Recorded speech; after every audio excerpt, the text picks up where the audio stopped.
புக்ஸுக்கு cover போடுறதுல நம்ம பிஸியாக இருப்போம், புக்ஸ் வாங்குறது அதில் தான் பிஸியாக இருப்போம்.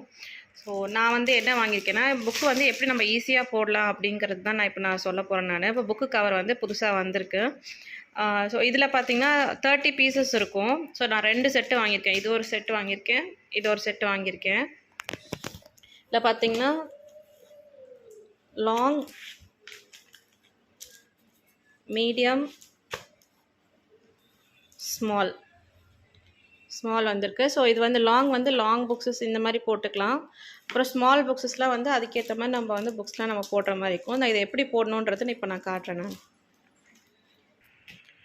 ஸோ இந்த பக்கம் பார்த்திங்கன்னா பேப்பர் இருக்க பக்கத்தை இந்த பக்கம் வச்சுக்கணும். இந்த பக்கம் தான் வந்து டிரான்ஸ்பரண்ட் ஷீட் வந்து இந்த சைடு இருக்கும். ஸோ புக்கை வந்து நம்ம இந்த பக்கம் சென்டரில் வச்சிடணும். ஃபஸ்ட்டு ஸ்டெப் வந்து நடுவில் இருக்குது பார்த்திங்களா, இதை மட்டும் எடுக்கணும்.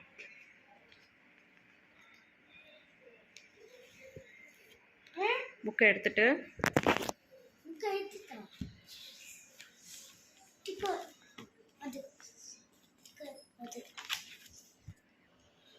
ஸோ இது பார்த்தீங்கன்னா இங்கே சென்டரில் வந்து இது நம்ம வச்சுக்கணும். இப்படி திருப்பி இங்கே கொஞ்சமாக இந்த இடத்துல எடுக்கணும். இந்த இடத்துல எடுக்க ஸ்டார்ட் பண்ணணும்.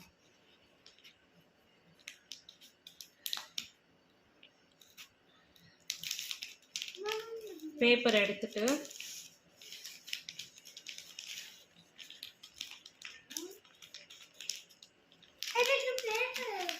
எடுத்து இது அப்படியே இந்த பக்கம் இப்படி ஒட்டிட்டிங்கன்னா அப்படின்னா இப்படி கொஞ்சமாக இப்படி ஒட்ட இப்படி பேப்பர் முன்னாடி இழுத்திங்க அப்படின்னா புக் அப்படியே முன்னாடி கவர் போட்டுடலாம்.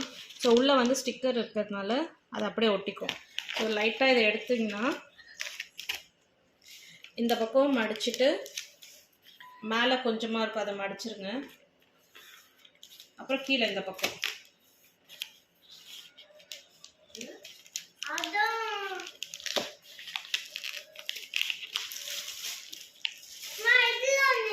So same like that here. இங்கேயும்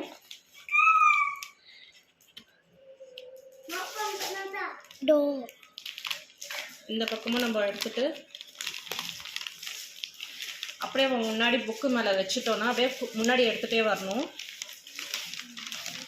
அப்போ தான் ஈவனாக ஸ்ப்ரெட் ஆகும். இப்போ பார்த்திங்கன்னா இது போட்டாச்சு. இந்த பக்கம் மடித்து விட்டுட்டு இந்த பக்கமும் மடித்து விட்டுட்டு முன்னாடி அவ்வளோதான். ஸோ இந்த பேப்பர்லாம் வந்து இந்த பேப்பர்லாம் வேஸ்ட்டு. இந்த மாதிரி நம்ம புக்ஸ் வந்து கவர் போட்டு வச்சிடலாம். அவ்வளோதான், புக்ஸு போடுறது இப்போ வந்து ஈஸியாகிடும்.